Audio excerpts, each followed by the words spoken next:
À la recherche de l'essentiel. Le livre des vivants. De la part de Jésus de Nazareth. La chair et le sang de Jésus. À partir de le pain que je donnerai, c'est ma chair pour la vie du monde. Ceux qui écoutaient Jésus s'interrogeaient.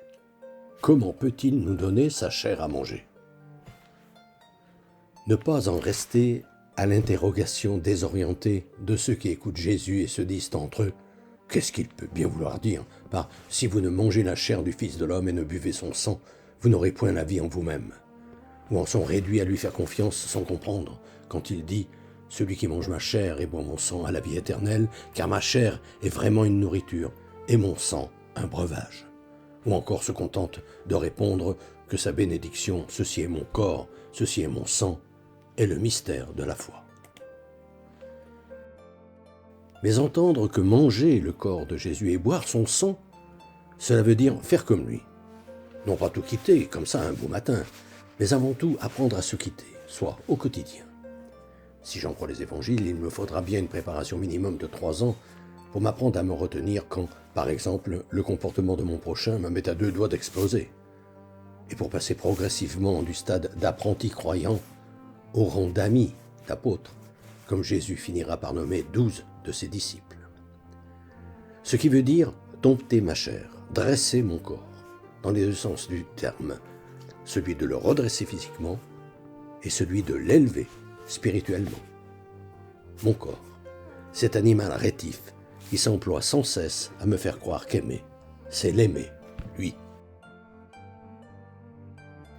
Explication qu'éclaire cette autre parole prononcée par Jésus quand il sait qu'il ne lui reste plus que quelques heures à vivre. Père, l'heure est venue. Glorifie ton Fils, afin que ton Fils te glorifie, selon le pouvoir sur toute chair que tu lui as donné, pour qu'il accorde la vie éternelle à tous ceux que tu lui as donnés. Or, la vie éternelle, c'est qu'ils te connaissent.